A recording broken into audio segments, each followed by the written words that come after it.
What's up, guys, and welcome back to Thena's Garage. In today's video, we're going to be installing this Remogo remote start for the Tundra. Let's get right into it. So first off, shout out to Remogo, if I'm saying that right, for sending me this product. They reached out and wanted me to try this thing out on my Tundra.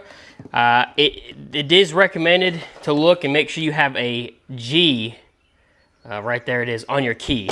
So it's a G key. I haven't opened this thing yet, so let's see what's inside.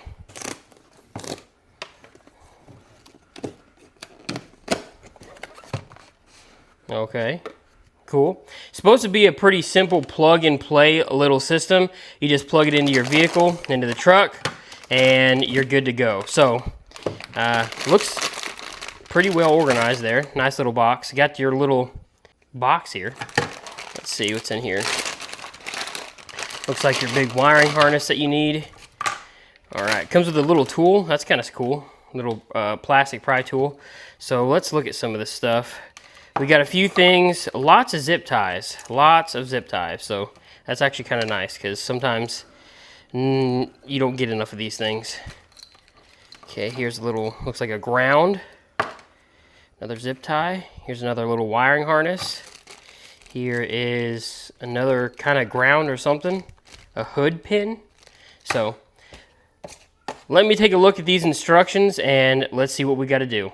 The only tools you're going to need are one of these pry tools, which Remogo provides for you, 10mm socket and ratchet, and a Phillips head screwdriver. One of the first things it looks like we're going to have to do is start removing some of these side panels, which I've done in the past. So I'm going to scoot the seat back, take this floor mat out. My truck's pretty dirty right now, so ignore that. And then pull off this kick plate here and this one over here.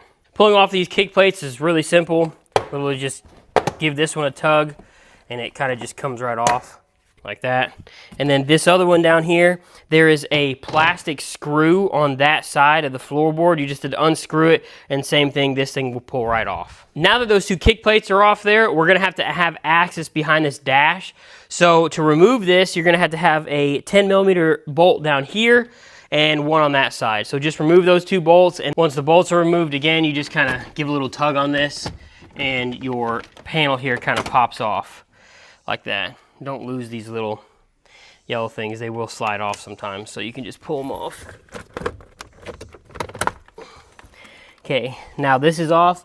We have access underneath here, and I'm going to go ahead and unplug a lot of these things so I don't have this thing hanging in my way.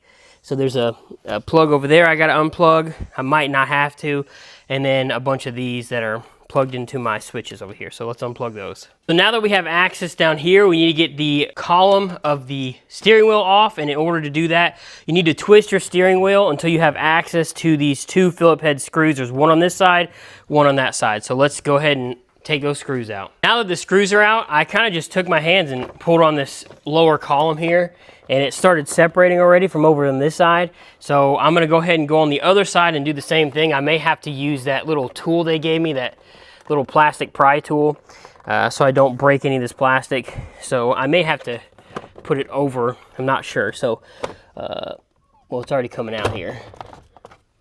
We'll see. Let me go on the other side and get a look. Okay, yeah, it literally just came right out. I didn't have to pry anything. I just pulled down on it a little bit. Now, I'm not sure if yours is gonna be that same way, but this just came right out. It just had to go over the ignition.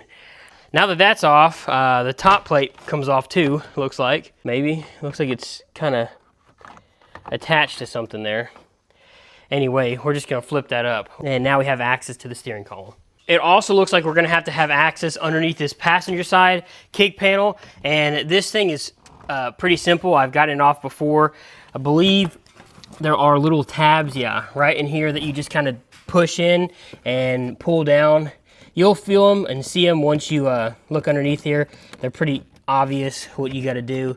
They're just little push tabs. So push them in and your panel should just come right out like that. Looks like the first step is getting this T connector here. It's got a little ground here and these two connections. And it looks like what we're going to do is kind of tee off on the existing wiring harness on the ignition column there, and we're just going to pull that off, plug it in here, and then plug this side into the actual truck. So it's kind of difficult to see in here, but this plug right here, you just push this thing in and the plug should come out.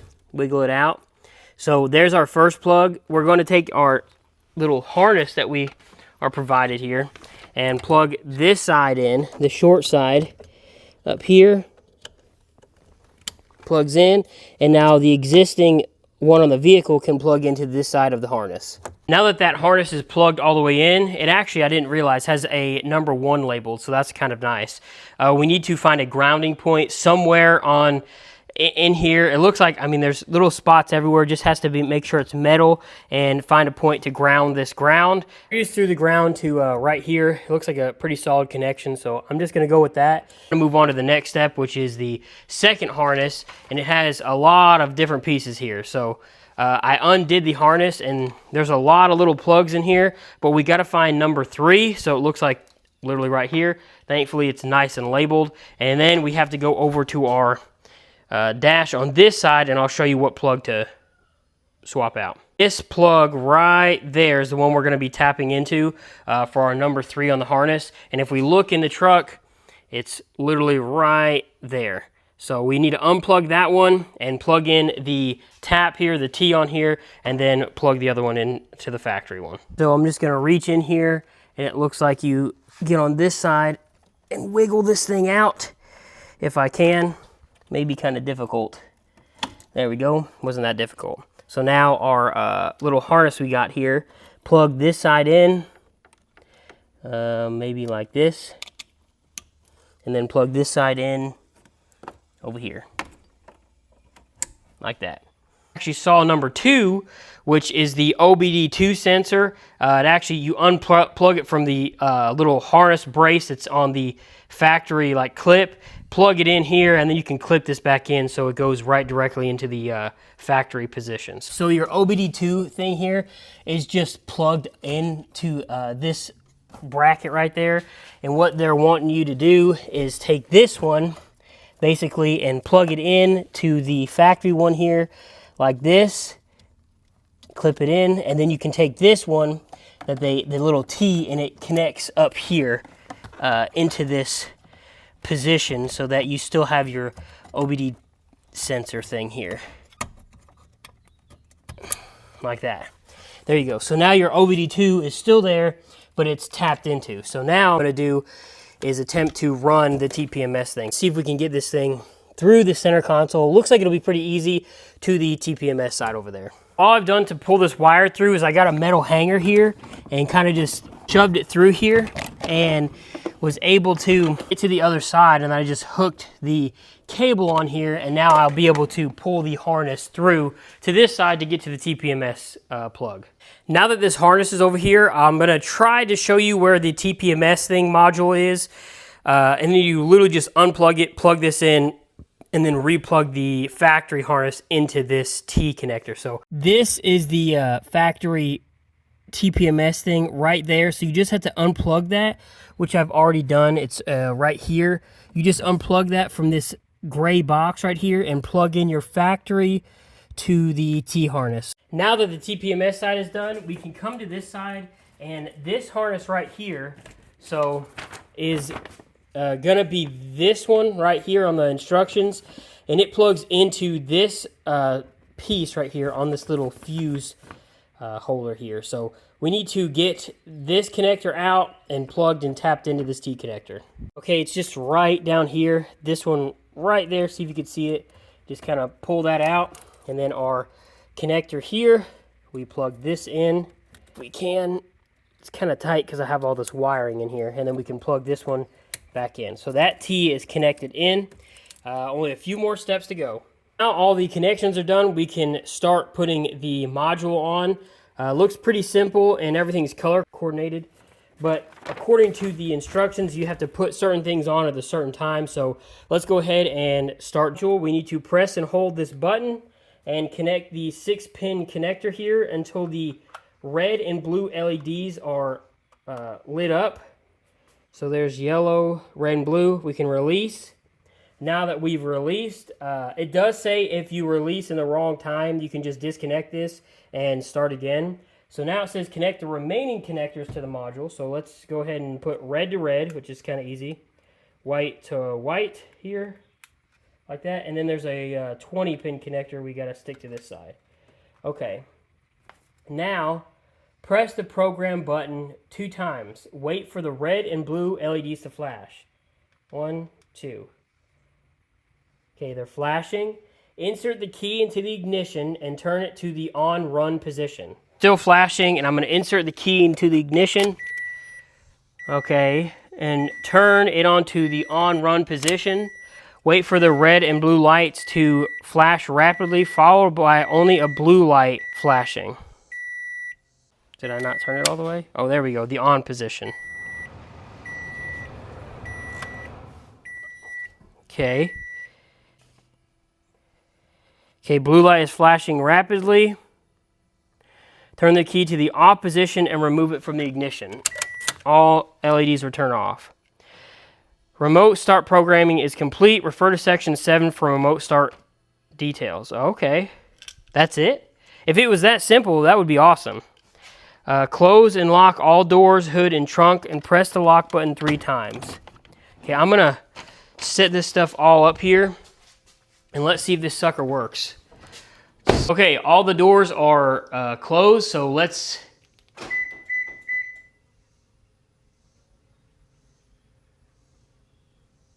Well, nothing happened. Let's see. 1, 2, 3.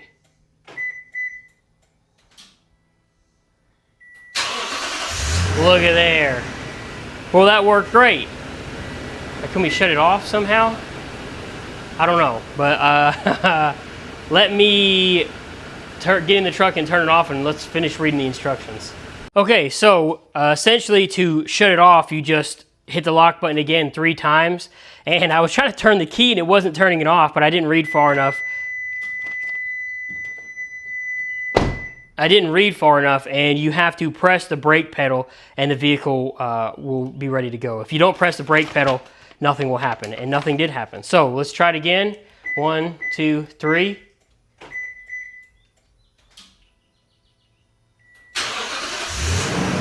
Perfect start. Shut it off. 1, 2, 3. Well, that didn't work. 1, 2, 3. Boom, there we go. Maybe it was just too soon after starting it. Maybe you have to wait like 15 seconds or so. Well, all right, guys, that was pretty awesome. It was honestly a lot simpler than I thought. There's no wiring, it's just all plug and play.